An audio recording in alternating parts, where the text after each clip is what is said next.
Yo. All right, let me see. I can't see crap right now. Let me. Here we go. Hey. This is a little bit weird. I kind of just did this video, but the whole video just corrupted. So I'm gonna kind of try to go into it again.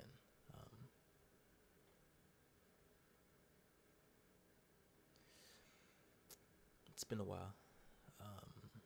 Where do I start? I've got a little screen over here on the side, just with a few things that I can kind of look at.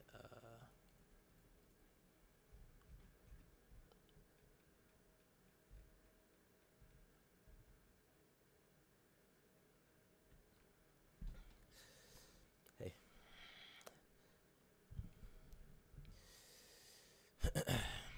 It's been a while.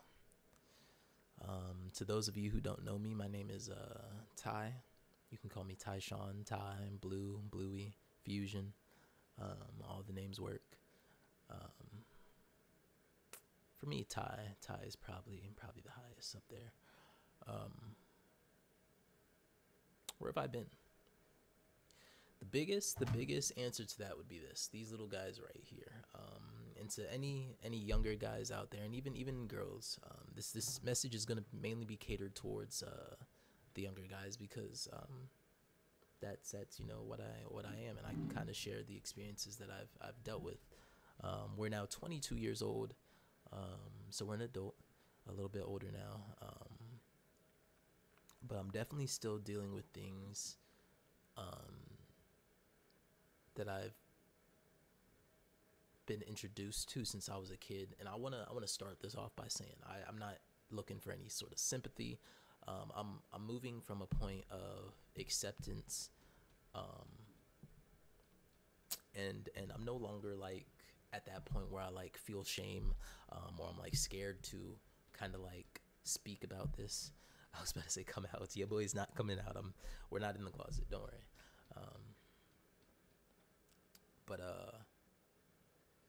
But yeah, I'm gonna try not to do any cuts to kind of make this as genuine as possible. The young boys in our generation need help, man. And it's crazy. Things like the amount of lust that's in our society, the amount of easy accessible porn. I can't stress the amount of times where I was on like a good step, moving with no sort of like sexual urges, and then I'm going from like I love sports, cars, or not more so sports. I like esports. I like cars, cooking, travel, nature, right? So all those things, and I could be swiping on Instagram, enjoying it, looking at a fine dining chef going from creating random shit in his fridge to making a beautiful meal on his plate. And then a shorty with her cheeks is out on my phone, right? And it takes discipline, right? And having that kind of self-restraint to know not to act on those urges. And of course it's a lot easier said than done, you know what I mean? Like you got and of course this really isn't an excuse, and I'm gonna just kind of try to talk. There isn't really any kind of structure I have for this. This is really just me allowing myself to talk. That way I can, one, come back and look at it, to kind of remind myself, one, why I started, two, why I can't stop, and three, to just to, yeah, I mean I think that's about it. To remember why I started, who I started for, and why I can't stop. Yeah, that'd be about it. And like I said, I do have a little computer over here, because I kind of typed a bit of my like main points over here just so I would kind of know what to keep coming back to. Because once again, I'll say it over and over again. please, if you're young, don't touch these things. This is a weed pen. I don't even know if I can show this, but I'm going to. I don't mind if my video gets potentially taken down. Whoever sees it within that time, I hope that message does reach you. I think the first time I ever was experienced or introduced into the life of weed was not even I know it was my graduation party, high school. I remember my dad said one thing, and I'm not blaming him. When I tell you all these things, I'm not looking to blame anyone. I truly understand that it was my decision and my actions that I took that have led me up to this point. So I'm not looking for any sympathy. I'm more so kind of trying to give out any advice and any sort of kind of warning to the younger boys out there. And if you're a girl who can take this too, that's awesome. Genuinely, that's awesome. Once again, there's really no structure. I'm gonna just try to get it all out. Yeah, where did it start? Shoot, we can go. Oh yeah. So the line that my dad said, and once again, I'm coming off of withdrawals. The last time I ever hit one of these was last night, right? So as soon as we stopped, I have a 70-year-old who's taking a shot right now. I don't know if y'all can hear it, and a 50-year-old who sleeps that way. So 70-year-olds right here, 50-year-old sleeps that way. So I will be kind of quiet when it gets nighttime during these streams. I'll be a lot more silent, but that's kind of why I'm talking a little bit lower now. But yeah, I remember for the graduation party, and right before I left, my dad was like, "Oh, I used to reiterate it. He used to say it was something along the lines of like, pretty much, don't worry about it, go have fun, right? Or like, don't hold yourself back, right? Like go crazy. You know what I mean? So I was like, all right, bet we gonna go crazy. And I remember it was at my friend, without putting any names. I don't wanna drop any names, right? I remember it was a pool party at my girl D's house. Hella people were there. A lot of crowds that I just wouldn't mess with, right? Because the energy is either fake. I mean, that's really it. The energy is just fake. I'm gonna keep it 1,000. I hated interacting with people who were fake, or who gave off fake energy. I've always been like this as a kid, and that's one of the reasons why I've never ever struggled to make friends, genuine friends. It's really not hard when you genuinely try to learn about someone. It'll be free as fuck. But you get to the party right there, perfect. They got like this shit with them in the pool. Slice this off. It's called a gravity bong, a jeeb. These shits go crazy. Don't use it, please. You slice it off, create like a little hole here, and then you could put like aluminum foil on top of here. It's even better if you have like a little metal piece. That way you're not burning the aluminum and burning that stuff, right? But I'm not helping y'all make this thing better for you. Don't make this. You put little holes on top, and then you put the tree here. You light it, and then you kind of like pull up. I think that might be another kind, but regardless, you get a cool smoke. It's chilled from the colder water, and it's not as harsh. You get a nice smooth hit. First time I'm hitting it, my dumb ass is like, like, this shit is ass, right? Perfect time for me to never try it again. It hurt my lungs. Shit tasted awful. And now I'm over here like, I'm like, this is what y'all are doing? Where's the fun? So I'm like, I don't feel shit, right? It needs to kick in, dumbass. So boom. Alright, my friend Jay, right? Nigga, you know who you are. Once again, I don't see myself as a big, right? He's holding it. He's like, alright, he doesn't feel anything. Boom. Lights it up again. I'm like, nigga, nothing. I don't feel shit. Boom. Lights it up again. Nigga, I still don't feel shit. And he's like, nah, we're done. So I'm like, alright, whatever. Boom. I have like they had like Mike's lemonades, right? So none of us are getting drunk. You may feel the slightest bit tipsy, maybe. But when you mix that plus that, you're gonna feel something. right? So, and I really don't even think it was the alcohol. If I'm being honest, I think it was just those 3 hits I had taken me. I think it was just those 3 hits that I did taking me all at once. But yeah, boom, it hits me. And I think this was genuinely, and it's so dumb.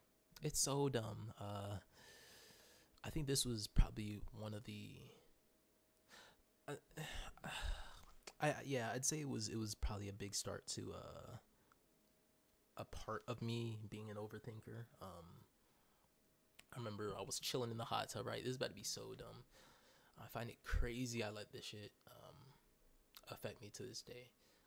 Right, I was chilling in the hot tub with 2 girls. Right, one's name is T, one's name is O. Right, and I was just vibing. Right, boom.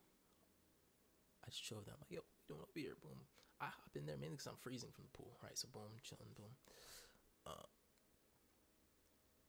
And if you're a guy, bro, one of the biggest annoyances as a guy when you're hopping in a swimming pool, right, is the bubble that your pants traps. Bro, my shorts, like when you hop down, it'll, right, when you think about it, the water's rushing up, right? So sometimes when you hop down, the water will get trapped in like a little air pocket right by your pockets. So boom, okay, it just got super blurry. So I sit down, boom, we got 2 crazy air pockets. And of course that air is always going to be trying to travel up. So all at once, those big air pockets go up. And now this quiet little hot tub that I'm in with these 2 shorties, now they think I just farted. They get up in like 10 to 15 seconds. Whether they actually got up because of the fart or not, to this day, I don't know. To this day, I don't give a damn. For multiple reasons. One, because I'm human and it is okay to fart, even though I didn't. And then 2, because now that I'm older and I'm looking back at the messages that I had between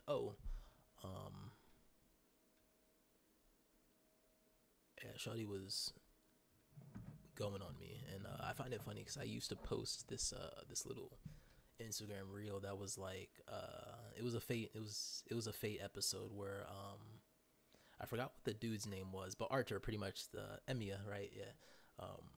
He's running away from Rin, I think her name is, right? The girl with the crystals or whatever, who has control of Archer. And it was funny. Someone made a good meme of it, and it was like when you get invited to play like chess or something, but there ain't no chess table, right? And pretty much what they're saying is you got tricked to come over to a house because Shorty was trying to fuck you. And in all honesty, I never thought I would ever have to deal with a situation like being tricked for the sake of getting fucked. But we'll get into that later on. And it's crazy because that is probably one of the biggest kind of stepping stones into one of my biggest kind of pitfalls that I had. And once again, I'm not going to make myself a victim when I tell y'all these stories. I'm speaking about these stories from a point of acceptance, from a spot of trying to learn, trying to move forward. Because, hey, I'm wearing this shirt, and at the end of the day, the main reason I love Daquan, behind a lot of other reasons, was this message he said. Right here, we got, I don't know if y'all can see it. Yeah, y'all can. Boom. There was a video he ended up making, and it was like, I think he was answering, this is Daquan I'm talking about. He was speaking to one of his viewers who asked, I think he was struggling or worried about asking a girl out to a dance, right? Anyone who's ever made that hurdle knows the first time you do it, you're gonna be scared, right? Most cases you're gonna be scared, you're gonna be nervous. What if she says no? What if she laughs at me? This, that, and the other, whatever. His advice to the kid was, look, no matter what you do in life, what I'm always do is hold this W key down, right? And it was cool because this man said this on the fly, right? He was like, no matter what in life, the way I look at it is just, in any situation, just hold down that W key. Because you know what the W key does in a game? It moves you forward, right? And as simple as that, you know what I mean? Like, it's as simple as that. Just keep moving forward. Try your best. Do your best. and just keep moving forward. That's really all you can kind of do in this world. You know what I mean? Have a positive attitude and just try your best. And I think that's one of the coolest things that I got from Daquan, because that video alone gave me the confidence to go shoot my shot and ask a girl to homecoming. She said yes, of course. I fucked up my delivery, and it ended up being we went as friends. But she gave me the chance to take her out, and I was extremely proud of myself for going through that. And even though it didn't go well, right? Even though it didn't go as well as I had planned or as well as I had envisioned, I was genuinely happy with it.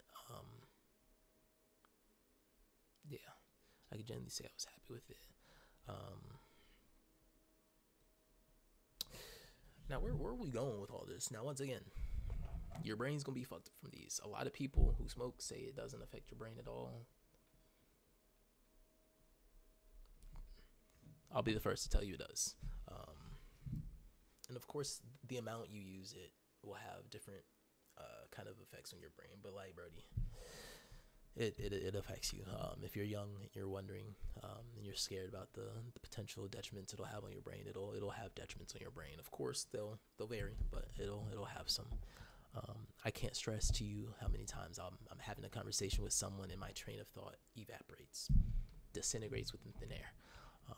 And I could be going crazy, right? Having a deep thought that I'm trying to intertwine, connect, and portray to y'all, and I just lose it somewhere along the lines. And I don't know if it's just my brain not being able to remember, or if it's so many different thoughts bearing that one down and just being covered. I don't know, but I can say that I didn't have this struggle of remembrance, or this struggle to sometimes speak, or the slurring of words, or the age increase look wise, right? And it's wild. I get told, people be like, yo, are you like 18 or like 19 or something? And part of it is because I don't work out as much, right? So I should look way more lean, way more shredded than I am now, even though I'm so extremely proud of my body. I think that I definitely should be more lean, and I would definitely look way younger had I just continued to take care of myself. A little shit, it's happening right now. I damn near forgot what I was about to say, and I almost forgot the way I was trying to deliver that message previously. Don't touch this weed. But yeah, to kind of wrap up the Daquan situation. Yeah, one of the main things I've loved about TSM, it's one of the main reasons I'm wearing this shirt, is because they've chosen really good creators. Hamlin's Daquan. I loved Myth, but I didn't really watch him. He was more of the competitive one out of those two, or out of that group of three. Of course, if you were really early on, you knew there was Camille's too. But yeah. I mainly watched Hamlin's Daquan, just because it was easy to understand, right? The Daquan, the Ooga Booga, the 3-6. Come here, boy, give me your toes. It was just lovely. What do you mean? Like I was saying that shit all the fucking time. I remember kids in high school saying, "What do you mean? What do you mean?" Right? And then as we grew up, we started to, that shit's cringe. That shit. We started to lie to ourselves, right? And we started to act different from how we truly felt because of outside ideas or ways people thought about things. And yeah, I'll definitely say TSM, no matter what, has been easily a part of my gaming childhood. I'm very happy Hamlin is back. I'm not trying to harp or steal any of the viewers from him, or even trying to bring his name in for like a popularity increase. Genuinely happy that he's back, and I hope Daquan, if streaming is something that he's interested in, is something that he comes back to, just to kind of let us know he's doing all right at the very least. You know what I mean? And I find it crazy to kind of go into that, how bad weed has fucked me up. I didn't tell a lot of people, but my brother got me into a Discord with Daquan, like a behind the scenes Discord with Daquan. I'm talking about with his personal editor, his personal friends, and like his close circle, right? His girlfriend was in there, right? So I'm talking about the chat they use to speak in, right? He's in there with his alt Discord account speaking, right? You know what I mean? So he's in there with some of his friends and stuff like that. And yeah, I think around that time, I had realized kind of how deep into weed I was, and it was really cool. There was a song from this guy called 637 Godwin. His name used to be he changed his name all the time, but he's had like Too Gaudy was one of his names. But one line was Mary Jane is the warden, and that bitch got me shackled up. What the fuck? And I'm gonna actually try to find it for y'all. No, I'm tripping. That's literally the line. And as I heard it, I had heard the song multiple times, but I didn't realize it until I was smacked hearing that song, where I was like, "What the fuck? I'm shackled." Right before I knew it, before I realized it. Even though yes, weed gives you this happy feeling, right? Music goes crazy on it. You can maybe ride through DC on electric scooter bikes like I did, having a blast with your friends. But you don't at the same time say, well, yes, while there is this happy feeling, sometimes, like with my experience, there also comes a negative side to that. That negative side for me came with a drop in my hygiene, right? Not everyone, when they smoke weed, drops their hygiene. It came in an increase in lustful desires. It came at the cost of me isolating myself. It came at the cost of me being awkward in situations, right? And it wasn't that I was really, really being weird. It was more so that I was, throughout the conversation, I was more so worried about how they were interacting or looking at me, or what they were thinking of me. Could they tell I was high? How they feel after they potentially knew I was high? Were they now looking at me in a negative light? When in reality, none of that shit mattered. So yeah, and then once again, I just lost my train of thought. So hopefully that shit comes back. But yeah, it's just it's crazy to think about how fast and how quick it seeps in. And yeah, the only thing, since I just lost my train of thought, the only thing I could really wrap that up by saying is don't touch it. Genuinely, if you're a younger kid who still hasn't touched it and you have even the slightest interest, you see your friends doing it, and you have this kind of mindset of, I'm not touching that shit. Good, please stay like that. If I could go back and look at my younger self, knock him out. Don't touch that, bro. I probably wouldn't punch him, honestly. But I'd drag him away from that party. I'd be like, look, Ty, none of these people here, other than like the main one who's hosting it and a few, like select few, are ones that you care about. But you can't really get the true person out of those people until you get one-on-ones with them, which is what I loved about my personality. I was always able to get someone's true self to come out when I was one-on-one with them, right? Because a lot of times I wouldn't show up with any walls. I would show up kind of pointing the finger at myself first. I'd be like, hey, look, this is the shit I'm going through. The way I'm dealing with it, I know other people around me are dealing with the same thing too. So without even pointing the finger at them, it just lets them know, like, hey, I'm dealing with this. I'm one of the ones struggling. This is kind of what I'm going through. But I say that to say that when you have those people alone, and then when you squash a bunch of those types of people together, like me, when I'm alone, me when I'm with people, I'm really the same way. I got a telemarketer calling me. We gonna see what the hell this is. Hello? Hello? Hi. Hi, this is Ada Wilson. I'm with US Funeral Expenses. How are you doing today? I'm doing good. Are you trying to sell me something? I'm calling from US Funeral Expenses. I'm calling to to inform you about our new low-cost final expense insurance plan, which covers Yeah. funeral, burial, or cremation I don't expenses. I don't need Just any to of that. qualify you I'm for this sorry, man. program, how old are you? See ya. Anyways, mistake there. I was not supposed to say yeah. One of the things I've learned, especially since AI is getting crazy, voice recognition crazy, um, don't say yeah. Try not to say yeah, okay, yes, things like that over the phone. So that was a fail. I actually tried to take this phone call to show y'all what not to do, or what to do, or how to troll them back, and I showed y'all what not to do. So fantastic, learning experience for us.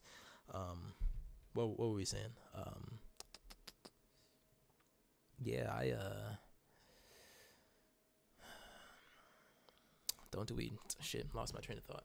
And once again, we're not gonna do cuts, right? We're gonna keep this as genuine as possible. So going into like little Tata's life, this is where we kind of unravel the deep rooted kind of like childhood traumas, and I'm gonna reiterate this potentially multiple times throughout this video. I don't see myself as a victim. I can look at these situations, look back at each moment, and say, "And Ty, did you have a choice? If so, did I make the correct choice every single time? And if no, I've got to take accountability on that. Period." And I will. So in doing that, I'd like to look kind of at the earliest that I can remember experiences that I had with lust, and it's crazy. I'm gonna keep it 1,000. I tried to. It's funny. I mentioned this to two of my best friends, two of my best friends, and they kind of laughed. We were all smacked in my dorm, and as I told them, they kind of brushed it off. I was like, yeah, I kissed two girls back in first grade. I had two girlfriends, and they brushed it off. That was actually low-key about to be a pivot into a huge conversation. They kind of like laughed, brushed it off, and that conversation was deaded there. Florida bitches, y'all are crazy. I'm not gonna lie. No, I'm not saying Florida girls. You bitches are crazy. Yes, I respect women. Yes, I love women. But you specimen down in Florida are wild, and I'll get into it. I think I'm either in first grade or kindergarten. This is how early we're talking. And I don't know if you've ever been to a Florida school, but if you haven't, I don't know any other schools that are like this, but the way Florida schools are is you have a bunch of different buildings which are going to be your classrooms, and they're all connected through outdoor like overhead walkways, right? So one of the scariest things when I was going to school down there was when we got a call about a coyote being in the area, or like a wolf being in the area, because I'm a kid. A coyote at that age is a wolf, bro. That's a wolf from like Twilight, bro. That's what I'm imagining. One of those Twilight vampire fighting wolves are about to snatch me from one of these walkways on the school, right? So now you kind of get like the kind of layout of the school, maybe. I don't know, or maybe I lost you. But so yeah, to get to your like different classrooms, or even the bathroom, right? Like if you wanted to go to the bathroom, imagine you leaving your classroom, right? But that hallway you're walking, take the walls down, and all of that is outside, right? So you're just walking out of the classroom to a whole new building, and that bathroom you reach is another solidified building. So boom, you go inside of there. And I don't know if this was like one of the last days of school, or if it was on an earlier day, or if we just weren't doing much near the end of the day. But again, this is first or kindergarten, and we're watching a movie while like finishing an assignment or something near the end of the day. And this girl comes over and she taps on my shoulder and she's like, "Hey, come to the bathroom in like 3 minutes." And I'm like, I bet. So boom, she goes. I'm like, "Hey teacher, can I go to the bathroom?" She's like, "Yeah." And I'm a good kid. I'm not doing it. I'm not doing shit.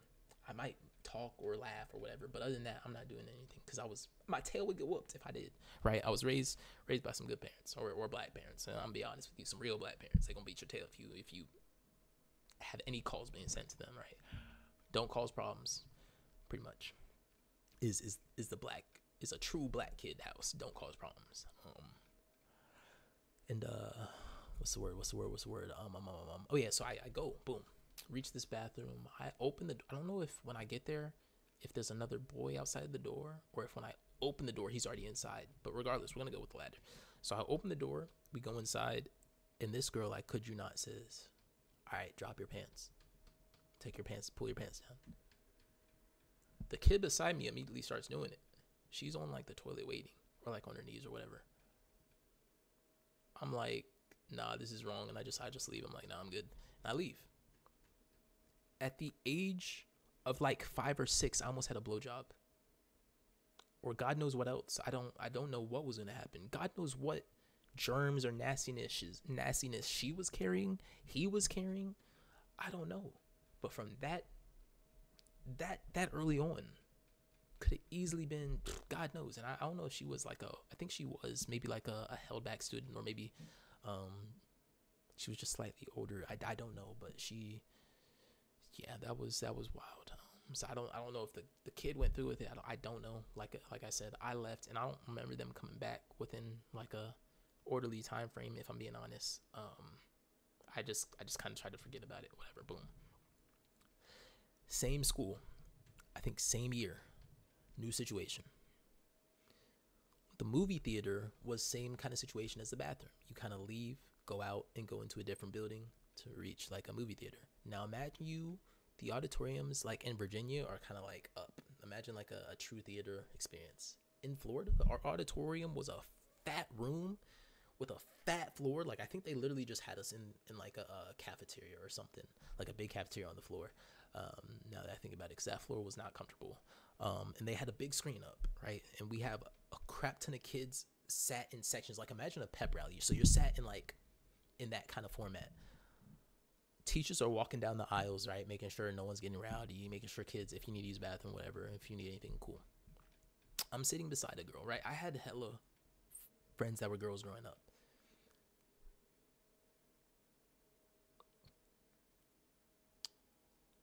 I think her name was Maddie or something. I don't know. I used to remember her name. Or like Jolene or something, or Joanne, or one day I'll probably remember it. But either way, me and her are really cool. Whatever. And she grabs my hand. Once again, I'm comfortable with this girl. I don't think nothing of it. She grabs my hand and puts it into her pants, under her panties. I'm in 6th grade, like 1st grade at this time. I'm feeling something cold and squishy. To this day, I remember it. It. These things have genuinely affected me to this point, right? So I'm like, what the heck am I touching? Cold, squishy, and then boom, hey, my heart drops. I turn. A teacher is now staring at me with my hand down this girl's pants. You, get up. I know I'm fucked. All I'm thinking about on my way to wherever this teacher is taking me, probably the office. It was the office. What am I about to tell my parents? What am I about to tell whoever is about to answer this call? Who they call? My mom. I'm in 6th grade. Sorry, I'm in 1st grade, 6 years old, 5 years old, telling my mom about the fact that I had my hands in another girl's pants. I don't know if I got my tail beat. I think my mom was probably just more so mad that she had to come to school or whatever. But I remember, I think I told her like, "Hey, look." She put my hand in her pants. I didn't know what she was doing. That's all I can tell you.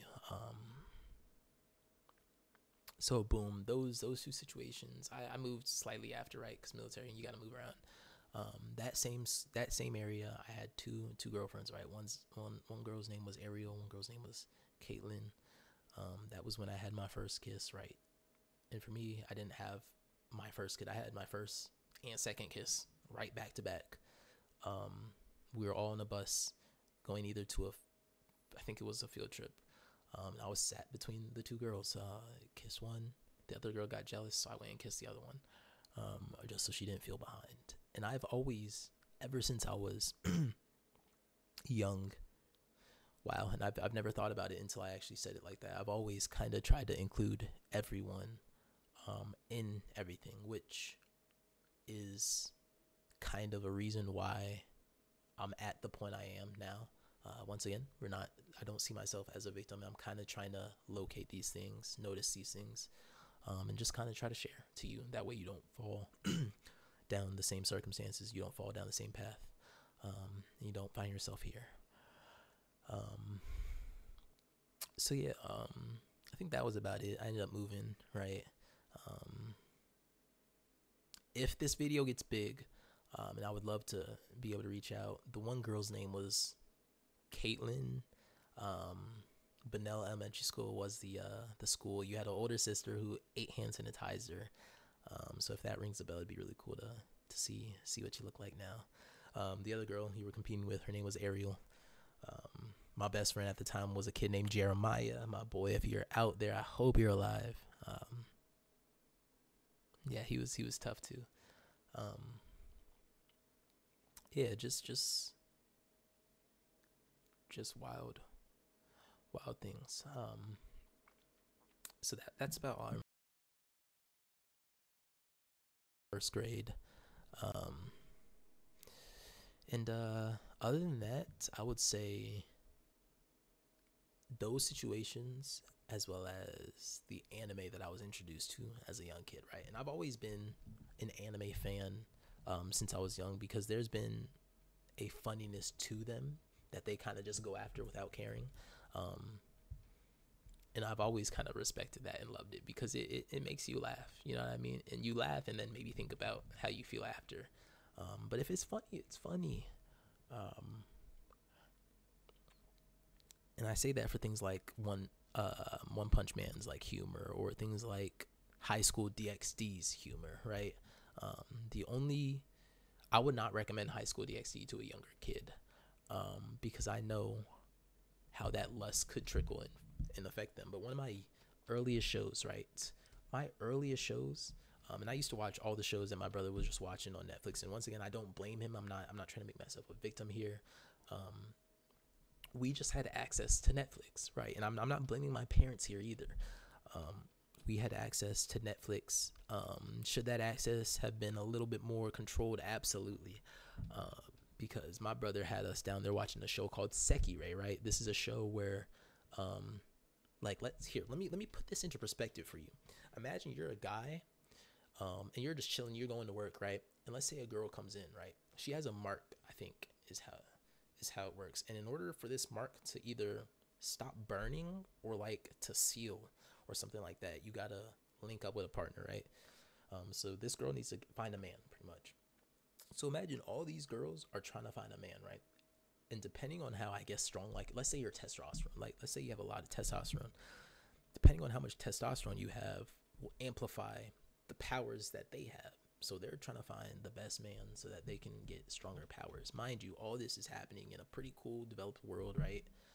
And as they're fighting, their clothes are always ripping off, right? So boom, she hits in the chest, whoosh, titties out. That's a show we started watching. High School DxD boost. That show is tough, but once again, titties coming out for no reason.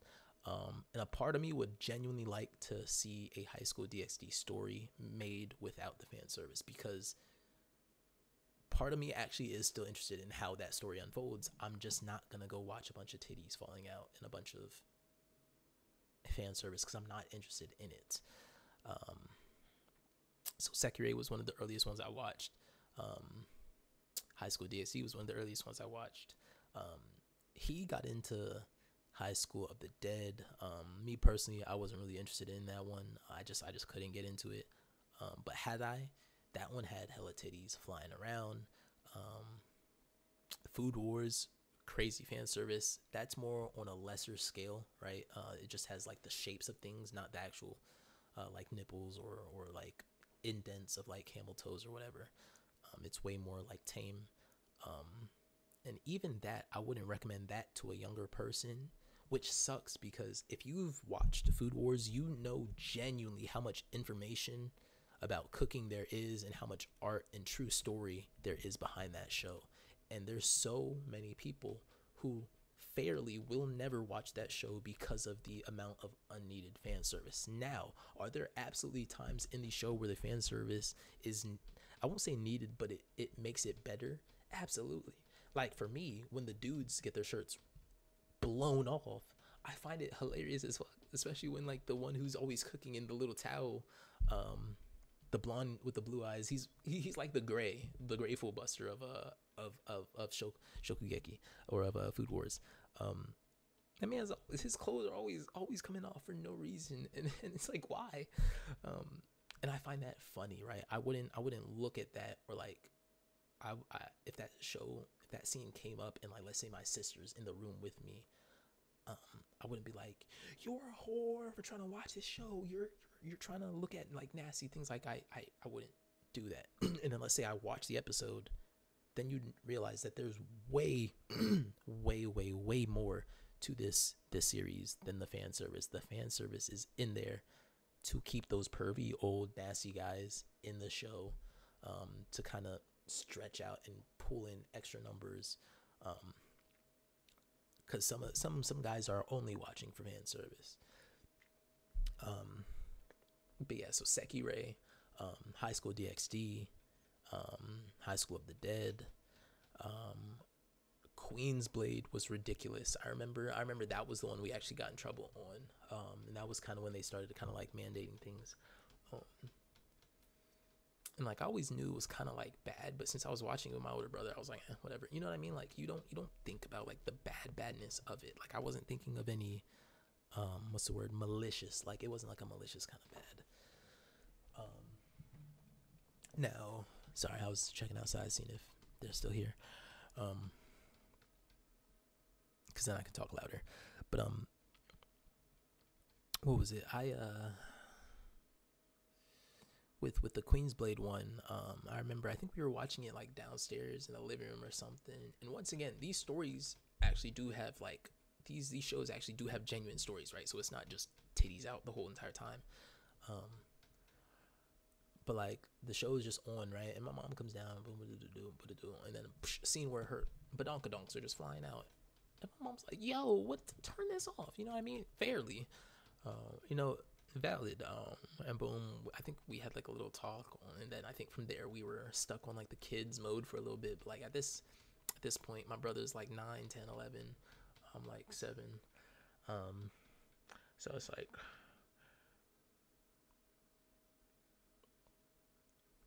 but yeah, we were way too young to be watching that stuff. Sorry, I started thinking about our ages, and I was like, yeah, that was absolutely wrong. I was probably like 6, 7, or 8. Stop. And then my brother was probably like ages 8, 9, 10, 11, something like that.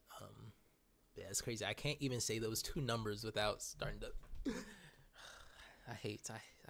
I hate it. But what were you saying? See, don't do weed, man. Your mind is gonna be fucked.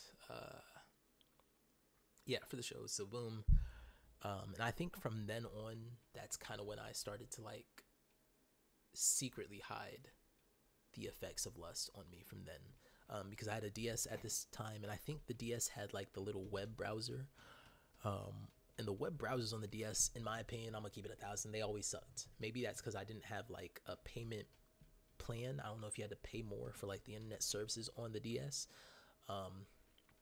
But for me, it always struggled to open it, where it was slow or it wouldn't get me the things that I was wanting, which were like lustful images, bad things that I didn't need to be seeing on my DS.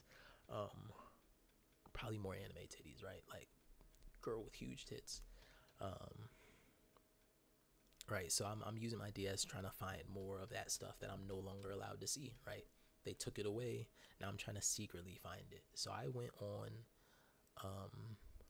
I think I eventually did find it. It was like some really cringe stuff. And I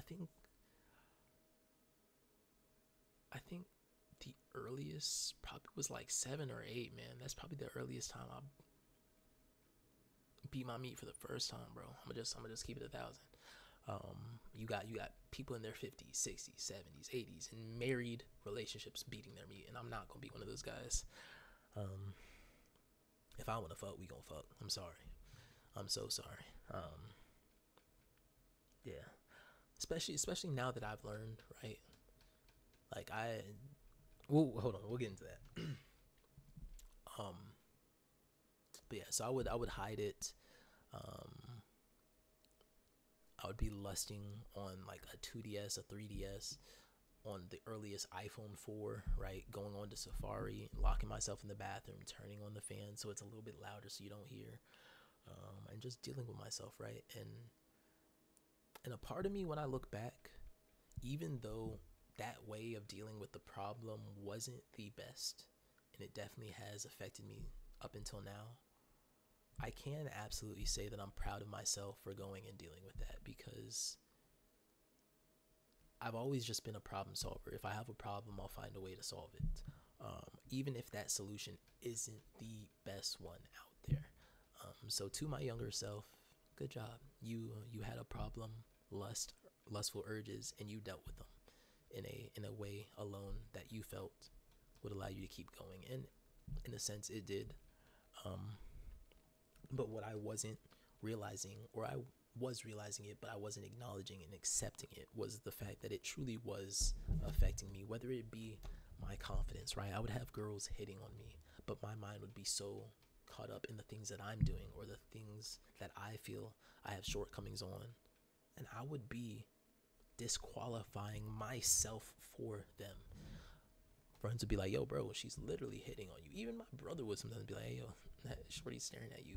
But the whole time I'm so caught up on trying to find myself, or trying to figure out what I'm lacking, or just things like that, when it's like, you're not lacking. You're not, you know what I mean? It's like you're not missing anything. You don't need to change yourself. Sometimes what they're looking for isn't you, and that is absolutely okay.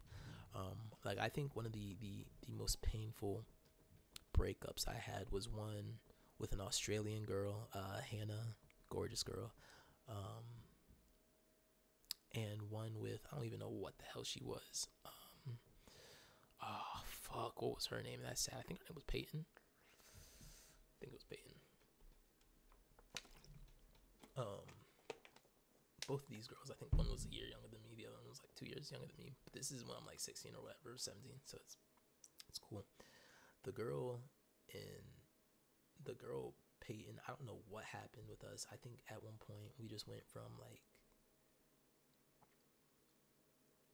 I think I the best way to say it is, I would just always fuck up the like sexual moments when I was younger, or at least on my come up times. I just fucked up the sexual moments, and what I mean by that is, either I would be allowing outside thoughts to not let me make a move, and then they would lose interest. And even now, trying to look back and think about it, it's like I still don't know what truly was wrong, and that's the problem.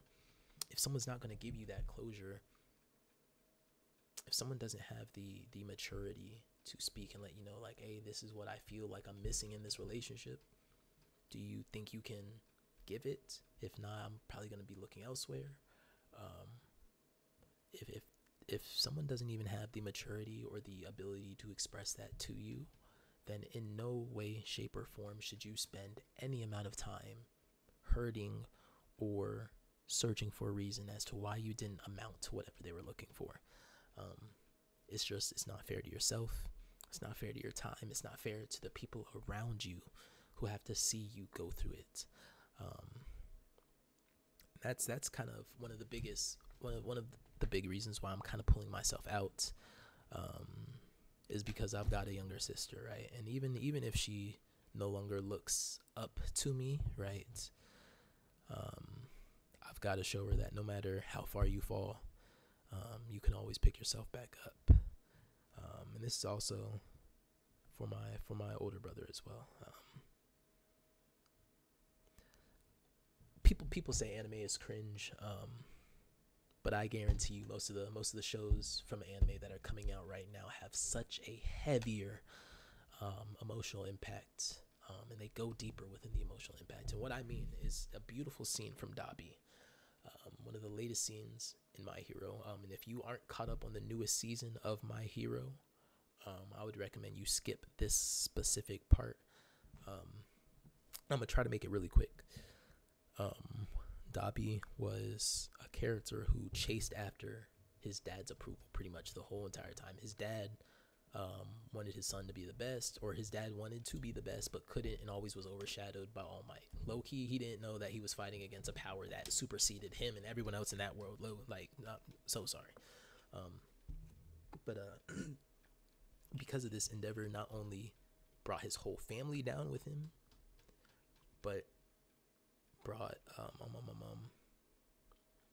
other people into it, right? So he turned his son um, into someone who pretty much tried so hard that he burned himself to the point where he went out into this forest, burned himself super bad. People thought he died, forest fire. Parents couldn't find him, right? Boom, they accepted that he died. This villain actually ended up finding him, brought him to this hospital, brainwashed him, pretty much told him his family, what's the word, deserted him, right? Left him alone. So now he's left like, okay, I did all this, hurt myself for my father, and what am I left with? Nothing. But like isolation. But what's the word? Being cast out. When you're cast away, sure. Outlawed, being outlawed, right? So now he's outlawed by his parents, or rogue. He feels like he's literally in this like rogue state. So now he's and I don't remember if he ended up going to this hospital, right? I think he tried to leave there, so he started like burning that stuff down too. But all in all, he just kind of it kept spiraling down. He burned himself, and it kind of just led nowhere. Or it didn't lead nowhere. It kind of led to him becoming a villain, killing innocent people, and just kind of consistently making choices that didn't really fit who he truly was and what he truly wanted to be.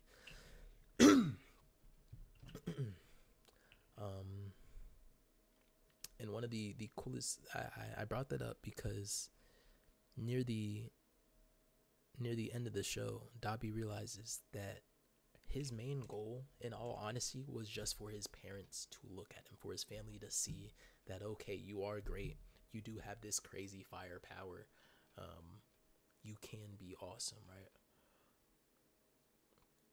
He just wanted his parents to look at him, his parents to be proud of him.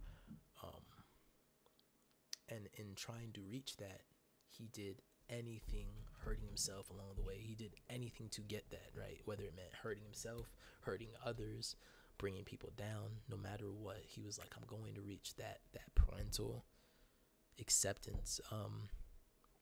And what he didn't realize was that in doing that, he was bringing down his younger siblings, right? One thing his younger sibling showed to all his younger sibling genuinely wanted to do was have his older brother there to play with. He didn't care about what his brother achieved. He didn't care about how far his brother made it. He just wanted his brother there so he could play with him. And when I tell you, that scene made me break the fuck down. And I'll be honest, My Hero did a beautiful job. Even before that, there were episodes of Bakugo that were just breaking me down just because of his growth, his insane growth of just being honest about his feelings. Just insane growth, man. Like,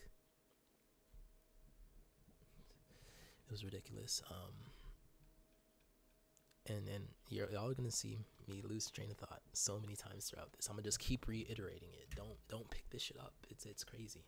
And as you kind of go through withdrawals, you kind of get your brain back. So I hope that y'all are kind of able to see that too as we go through it. But I'm over here, and it was such a beautiful scene.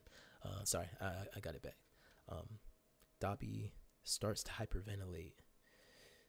And then one thing I always hated was tight spaces. So it was portrayed perfectly for me. He was in a tight space. He was hyperventilating. He couldn't move. And he was told that he was about to die. And that, like any sort of excess strain on his heart or on his like heartbeat could potentially speed that process up. But as he's speaking to his dad, he's kind of like still kind of mad at him, like, you did this, you did that, this, that, and the other. And his dad's like, you're right, I did. And I'm here now, till your last day. I will be here to speak to you. You know what I mean? Like, you're right. I was wrong. I can't fix what I did. But if there's anything that you would like to tell me, I'm here and I will listen. Um, and that kind of dropped Dobby's like mode of, because it's like you can't say anything. You know what I mean? He's accepted his apology, or he's apologized. And whether you accept it or not, it is what it is. You know what I mean? We are here. And at this point, this is all you're gonna get. And I say all that to kind of bridge into the fact that then Shoto went on to, even though the doctor was like, look, you gotta chill, we gotta give him a rest, he was like, one more thing. And this is where like I started like really getting into it. He was like, what's your favorite food? Shoto's favorite food has always been soba. He likes the cold kind. I'm guessing he doesn't like the hot kind because his dad, you know what I mean? Fair. There's you can have a soba hot or cold, for those that don't know it. And I've just recently tried the cold soba. That shit is tough. But yeah, he was like, what's your favorite food? And they've never spoken about this, by the way. When he answered, yeah, it hurt because it showed how similar they were. And one of the lines that Shoto had said to Dabi during, I think, their fight in the Kamino Ward was, no matter what, I'll get you to be on the same wavelength. And I'm getting choked up because if you're a younger sibling who has to watch, you know, older family members go through a struggle and you feel you can't help them out, sometimes all you really can do is keep moving forward to show them that it's possible. And another quote I saw yesterday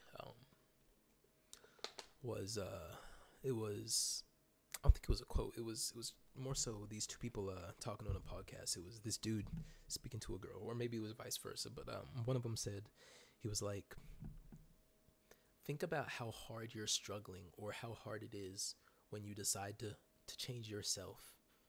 Now, with all that in mind, what makes you think you could change another person?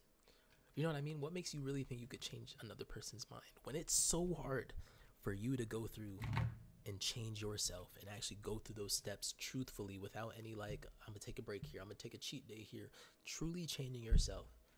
What makes you think you could go and change someone else? And that was a big eye opener. Before you can change anyone else, you've got to truly be able to change yourself. And it was a cool message. It was really cool. And yeah, this video is getting close to an hour long, and I didn't think I'd be able to sit here in front of this camera and speak to y'all directly like this without anything else happening for an hour. But I've still got some other things to say.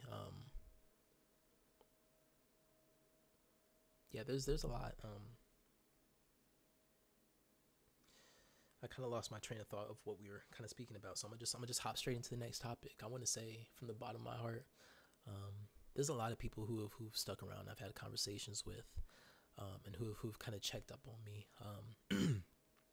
But one of the most recent ones, and one of the biggest impacts that I had, was a kid named and to keep his kind of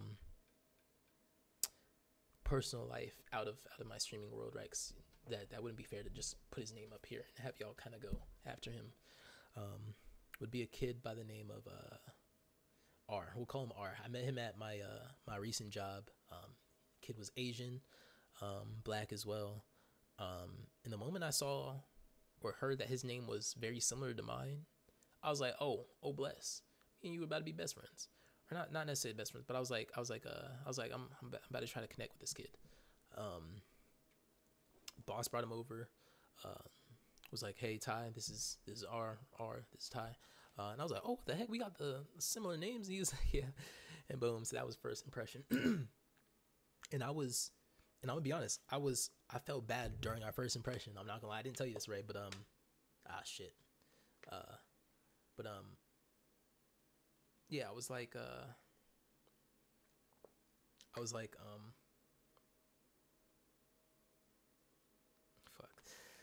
my fault. I was like,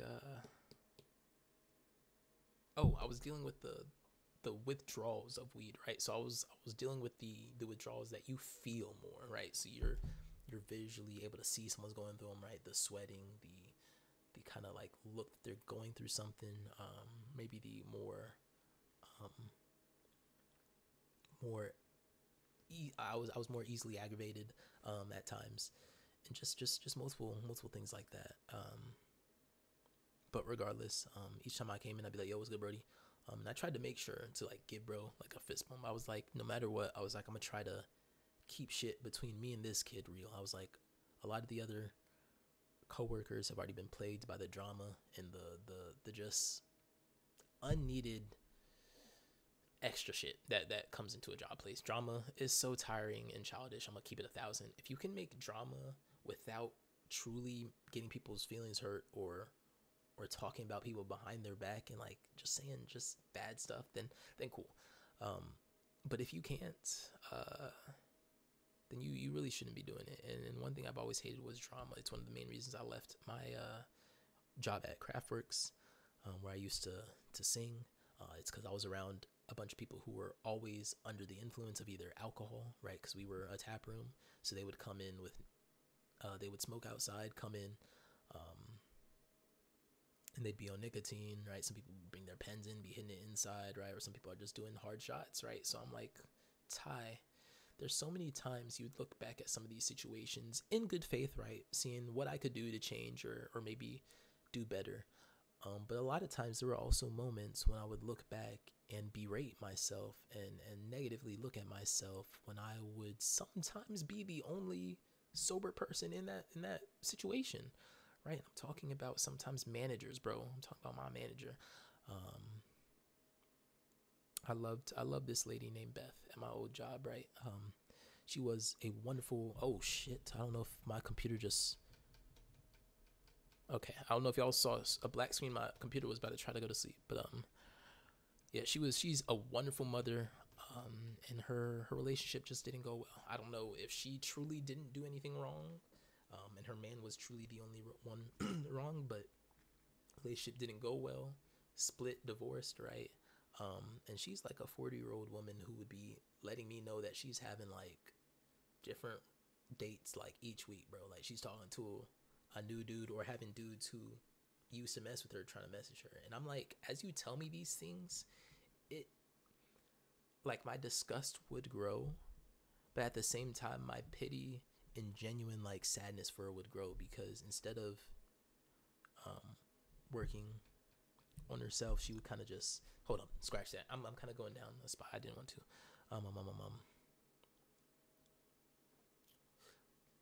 She yes, I kind of do. Okay. She would be dealing with those things, right? So she was in her 40s, kind of still dealing with very entry level relationship problems, right? And I'm not really here to say like age. At some point in age, you should no longer deal with certain relationship problems, because that's not really fair or realistic. But the way she would go about the situations was more so my issue.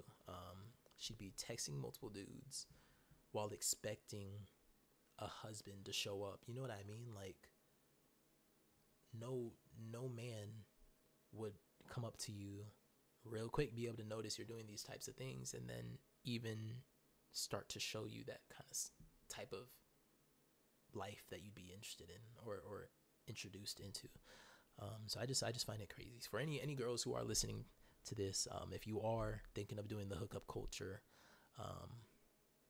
please know that does genuinely come at a consequence, whether that consequence be that you end up lying to yourself and lying to your future partners, not truly being able to tell them what you've done in the past, or if you just say, hey, fuck it, I'm gonna deal with the repercussions.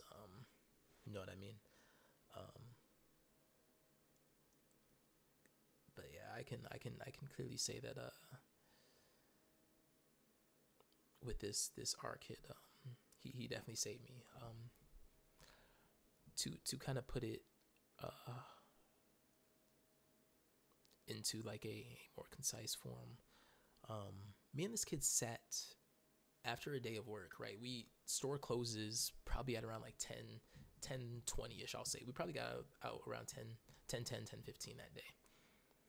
We did not leave the parking lot until about 3 a.m. Right? No gay shit, no weird shit. Genuinely from the bottom of my heart, thank you, Brody. Um, thank you. Um, I don't even think you realize how much you saved me that day. Um, yeah, I'm gonna just be honest about what I'm going through, because there's probably some kids out there who are dealing with the same thing who could be saved. Um, so real quick, before we continue on, I'm actually end this video because I did make a smaller video that got cut. And I don't want any of this to get corrupted, so we're gonna end this and then start it up. That way, at least this whole hour and 5 minutes is saved.